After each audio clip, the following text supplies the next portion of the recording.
Hello, everyone. Wait, do we just... Hi, everyone. Welcome to episode 2 of season 2 at Lab Reports, where we live, love, lab.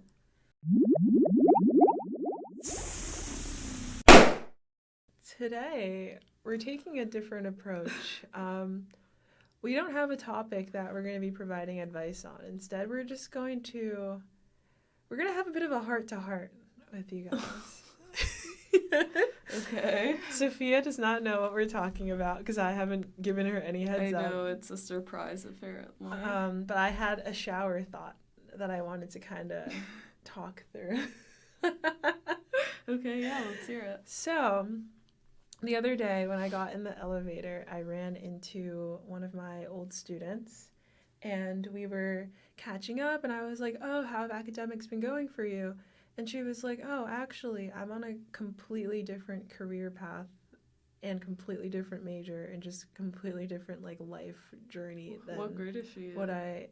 She should be a junior now, I think. Okay. Than where I first started." And I was like, "Oh, shoot." And I was like, "But are you happy? Is it going well?" And she was like, "Yeah, no, it's great. I'm really enjoying it." And I was like, "Oh, okay, well, that's all that matters. I'm happy to hear that."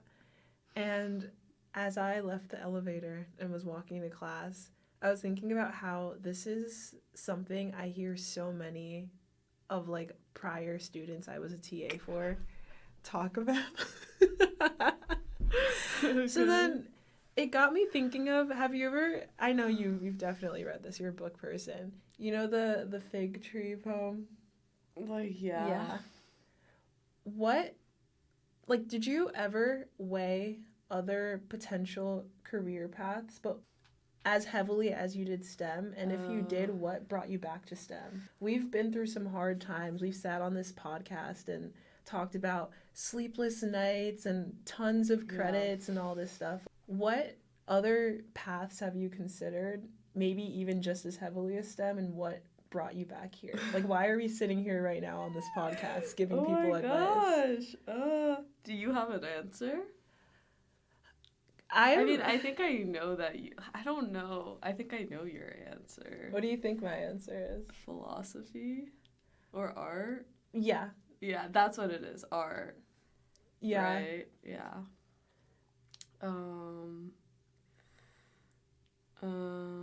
I mean, no, comp sci doesn't count. That's stuff. I mean, it's still a different field than what you want to do now. It is different. I mean, God, something that wasn't STEM. Or even just that wasn't what you're doing now. I mean, I think ever since I started college, I knew it was going to be something in STEM just because it was so much easier for me than everything else. And by easier, I just mean that it was easier for me to motivate myself to do the homework and to go to class, and I found it interesting, and yeah, I was better at it than other subjects.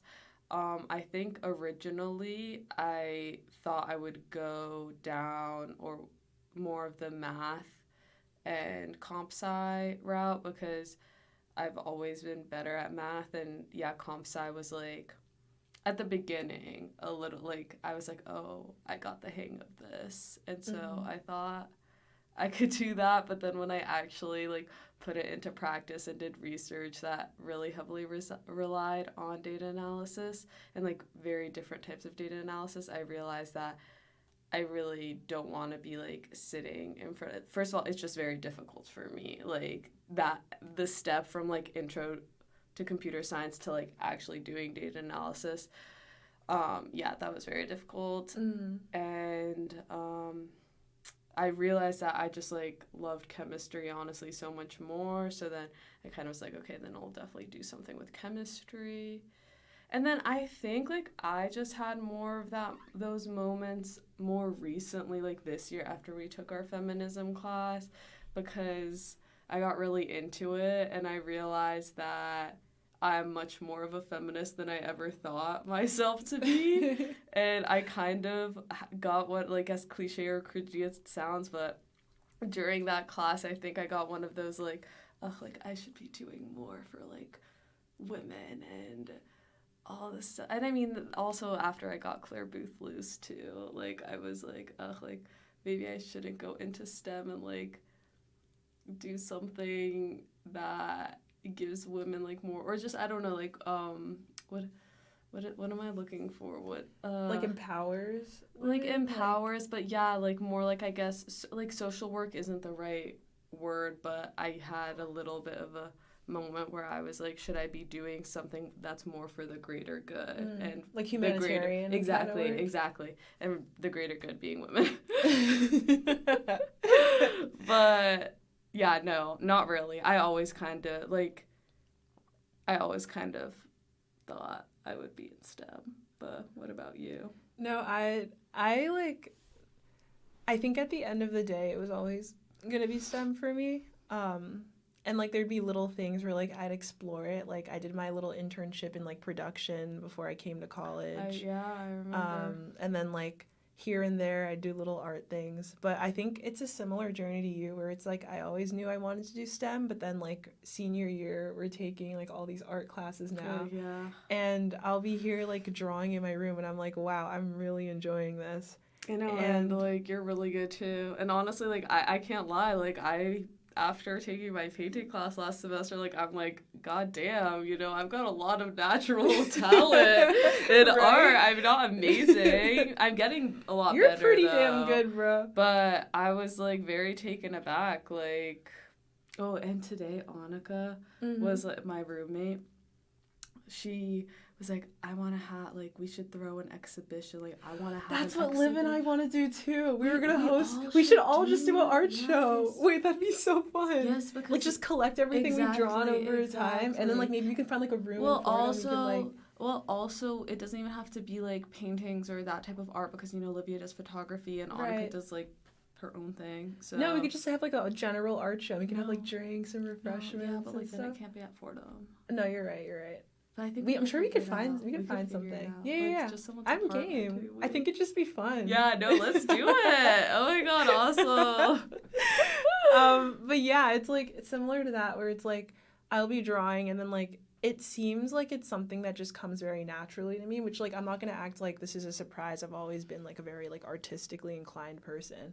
But then it's like in moments like that where I'm doing it and it's just coming to me so quickly and I'm enjoying it, I'm like, in another timeline, I could have been doing this and I probably would have been pretty good if I had been training it up for 4 years. I know, honestly, now that I've had also a little bit to think about this, I don't know why I said, oh no, I always thought I'd do stuff, because the biggest thing I would actually do, and I still, like, to this day being today, consider, like, oh my god, like, what if, and... is like being an English major and being a writer. You would have killed that. Dude, like I don't know. You would have killed exactly that. Like I just love reading so much, and especially like classic British literature, and now I'm taking this Jane Austen in context class, and it's just so awesome. Like we're sitting there talking about Jane Austen, and not just Jane Austen and her books, but like her historical context and what was going on when she was writing these books and during her lifetime, and also kind of psychoanalyzing like her point of view, because you know not everyone, but I think there's this idea that she's kind of like this feminist because, you know, she's one of the first female authors, and she's so successful, and she's definitely one of the most famous female authors, but she's not actually. Like, she's actually very conservative, and it's just very interesting to me, like, reading these books and, like, finding all of these hidden nuances, because all of her books are seen as romances, you know? And, of course, that's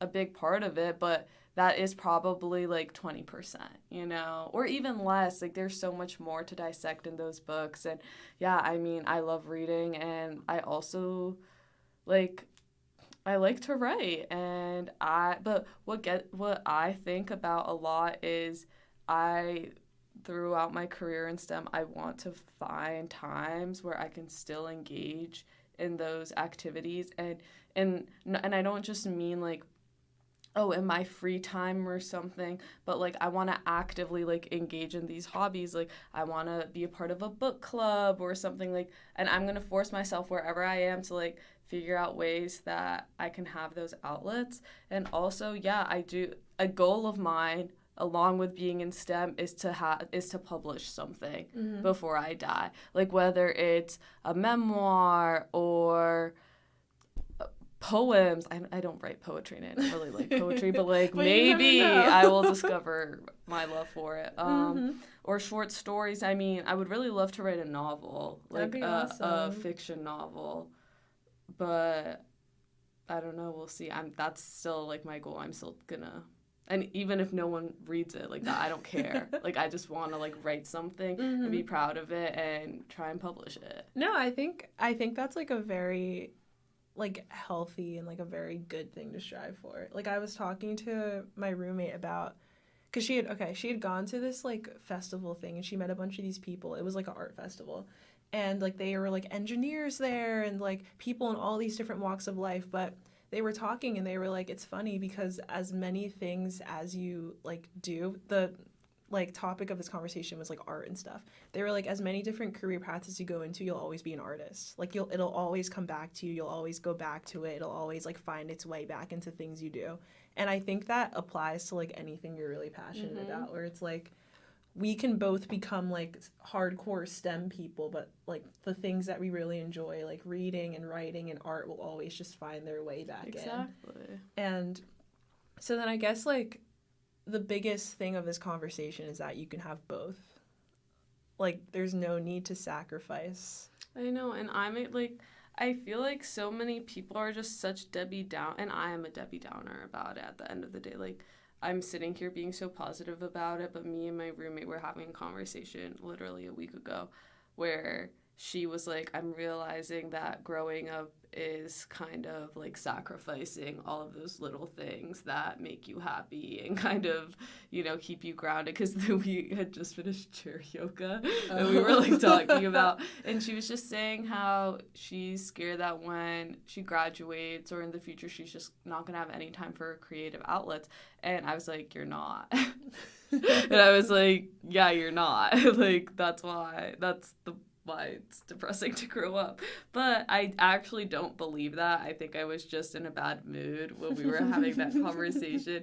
I do believe that you can organize your life or your time in a way where, no, it won't be as much time as you want to devote to these things and these hobbies, but there will always be, where there's a will, there's a way. Like for real, there will always be time and space to do the things that feed your soul and make you happy. And we just had Emma over here talking about this, who's an honors student, and I mean very different schedules from us, but still, honors student, neuroscience major, and has all of these other things, but she still prioritizes like going for a run in the morning because that's like that keeps her grounded, and finding time to write and read, and that's really important to her. And also finding time to like honestly, she is my inspiration as to like how to compartmentalize and like manage things that are important to you, not just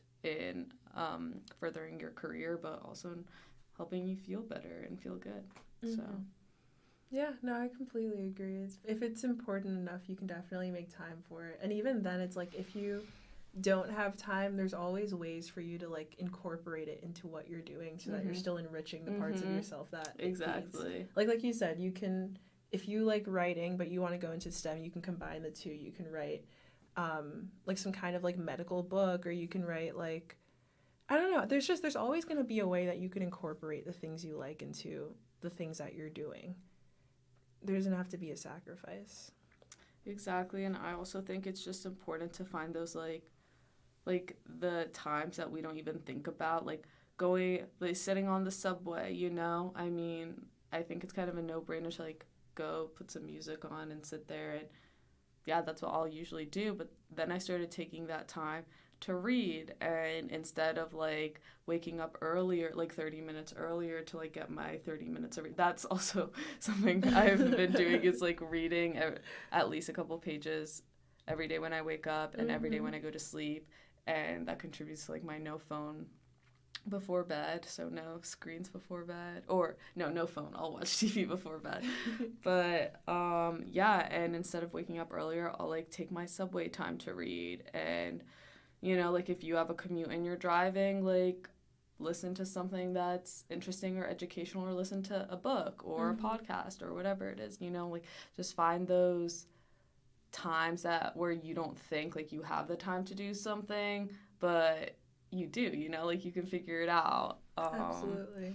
And yeah, I mean, same thing with like you're in lab running gels, like you have a lot of downtime. Like, yeah, you could do homework, but maybe if you don't have homework in the future, you can draw, No, it's very true. And drawing and science actually can go like very well hand in hand. It's doing a lot of anatomy exactly. now, like our figure drawing class, and it's like helping with understanding the body. And what about all of the lab notebooks that we have to grade full of microscope slides? That's very true too. Yeah, it all comes back into play. What are your thoughts on doing things that come naturally to you? Like, the whole sentiment of like, oh, if you're good at something, you should just do that. Do you think that's like a truth that holds true with like everything, or do you think? No, I mean, I don't know, maybe what you're good at isn't like a super useful skill. Like, I don't know. So like, okay, let's say we have, like, it's like you, for example, you're really good at like reading and like writing and like understanding literature, but then you're still going into STEM. How does someone decide what to pick? Like, how do you decide which career path is the one? I just remember being really young and really thinking about it, to be honest, because I liked reading so much. And this is around the time when I think I was like, I like Harry Potter. I'm not a huge, I mean, I love Harry Potter, honestly, but I'm not like a diehard fan. They're not my favorite books. They weren't like the first book. They weren't the books that got me into reading, but I did read them. And I think that it was around the time that I had just finished them or read them.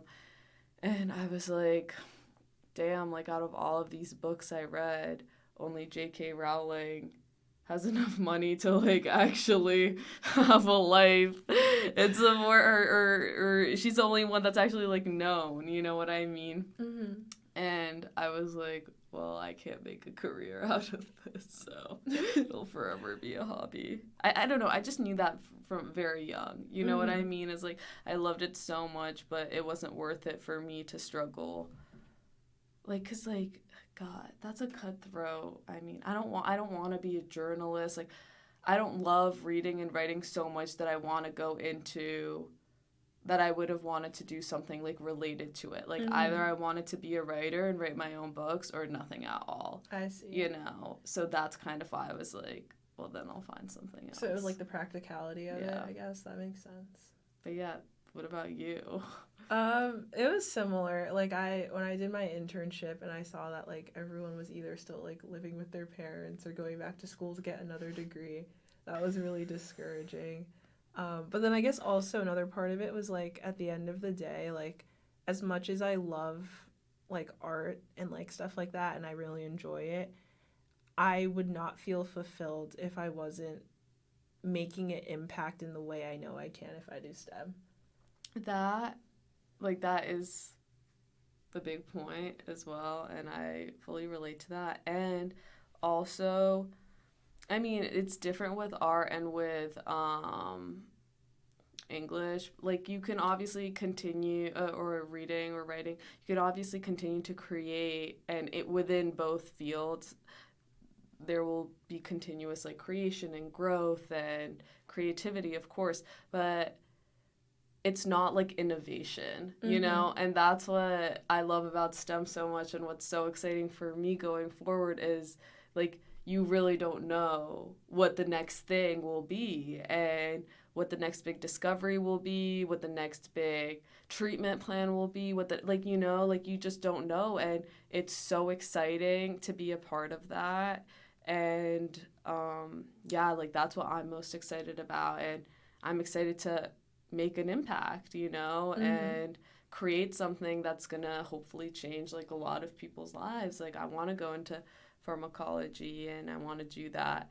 And yeah, like writing books isn't really gonna do that for people, you know. And I also don't want to like live my like have my career be centered or in the past, if that makes sense, because when it can't, like, you know, what I'm doing in my Jane Austen class, like Jane Austen will be continuously talked about for the rest of our lives, you know what I mean? Mm-hmm. But I don't want to like keep on talking about the same people like over and over and over again, you know? Yeah. And that's kind of like what you will do, you know, if you go into like English. Like if you were like a teacher or just like in general, like you would have like one set thing that's kind of like. Well, I just think that like there's just not that much room for like growth in in writing or in art, honestly. Like I mean, there is room, but so many great things have already been created and made. I see. So it's like the possibilities of being in STEM are a lot more like alluring. Okay, I think I agree with that too. Yeah. Like, who knows, like, the day, tomorrow you can wake up and there will be a cure for Alzheimer's. Or there could be someone who, like, but, like, we already have the Mona Lisa. You know what I mean? You know what I'm trying to say? No, I understand. And then I guess, too, like, you can also pivot. Like, someone could go from, like, doing research into academia into, like, working in a lab, like, with people in like, there's, like, a million different, like, sub things you can, like, dip your toes into instead of kind of being stuck in, like, one niche. Yeah, that is also what I'm super excited about STEM is, like, I can not really, like, I can enter into a field or, like, get some position, and if I don't really love it, I can still do something in STEM that's completely different, you know, but it's still in STEM and it still correlates and relates, but it's like completely different too. So true. And I think STEM's the only field you can really do that with. No, I agree. I think so. But yeah, those are my thoughts. I think this is a good topic, honestly. I'm glad you think so. I was like, it was a mixture of me talking to that student and then also in my program, there is this one person who I know is not going to watch the podcast, so I'm going to talk about her, where it's like, it seems like every week she, like, it's really hard for her to continue to find motivation to stay in this field or keep going for this because it's like, there's like XYZ factors weighing in on her and like maybe she could be doing something else that's adjacent or like what reason is there to kind of keep going towards this and not pivot towards something else that like you might be better at or that might be easier or that you can be just at like you make just as much money out of or like stuff like that. So it really like made me think like why do I continue to choose to like be here every day? Yeah. Like through everything, and as I like explore all these different like paths and worlds and like possible things I could have been, why am I still coming back to be here? And I don't think it's just like it's too late, because I mean it's not too late, we could pivot at any point, but every day I wake up and I'm like I still want to be here. So I was just thinking about that and I was like I wonder what your thoughts would be on that. No, I'm glad you brought it up. I still think about that too. I think it's one of those things where it's going to be like a lifelong like thing that you're always going to kind of come back to. Like you're going to find something else that you really enjoy and it's going to be like, wow, like maybe that could have been something else. But I also think like that's life. Yeah. You know what I mean? Like you'll go through life always having like what ifs. Like think about our parents. Like I know my parents definitely have a lot of what all I don't the time. Exactly. I don't think I know a single person who doesn't have a what if I did this, or what if I majored in this, or what if I took this for job out of college instead of this one, you know? But that's why it's important to think about, you know, why we're really doing this or why you're making that decision to stay within your major or to change your major. Because it's just important to check in with yourself. I feel like that tends to be a trend in like a lot of our episodes. Like That's check true. in with yourself, give yourself opportunity to explore. As Elizabeth Bennet realized, and she's the first like heroine to really like talk about a heroine is a woman, obviously. Yeah. To talk about this is that there's a big difference between the thoughts that you are conscious of and the thoughts that you're not conscious of but that are motivating you to act a certain way. You know what I'm saying? That's really powerful. It is actually, and that's how she comes to realize her feelings towards Mr. Darcy.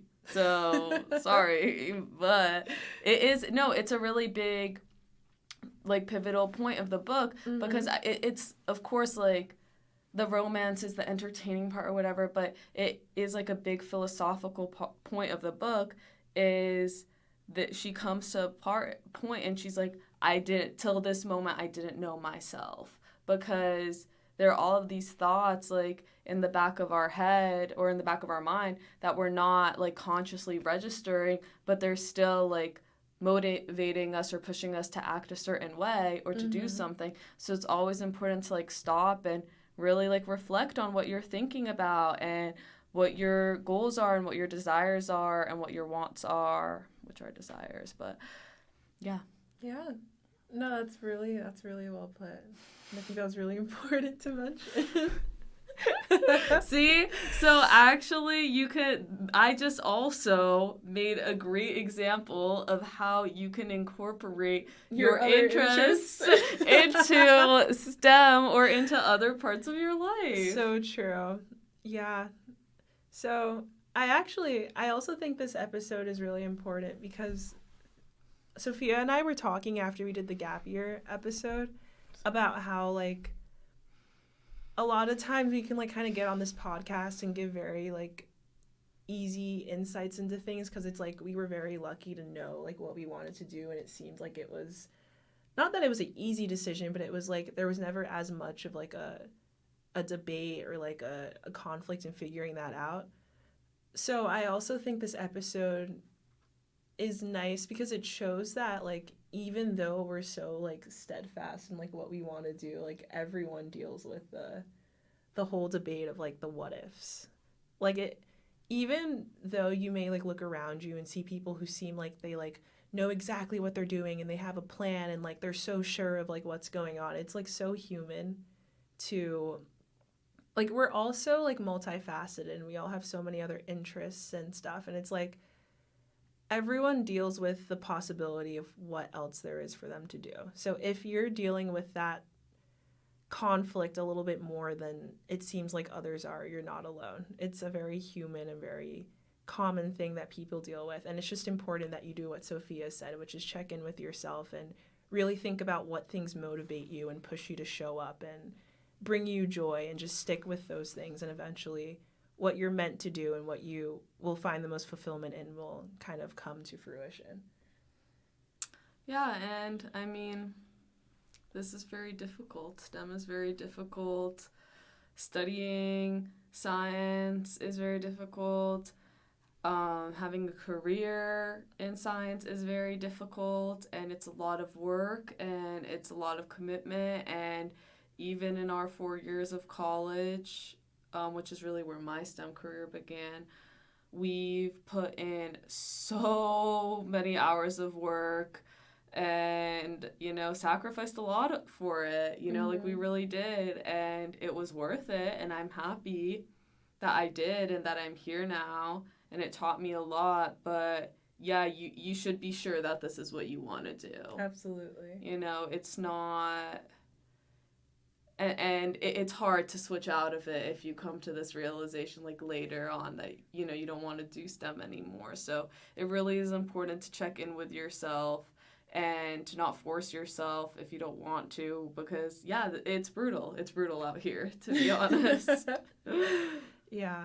But I think it's a good sign if you've endured everything you have and you're still continuing to wake up every day and show up. That's probably a sign that even if it's not obvious to you, there's something in you that's pushing you to stay here. Exactly.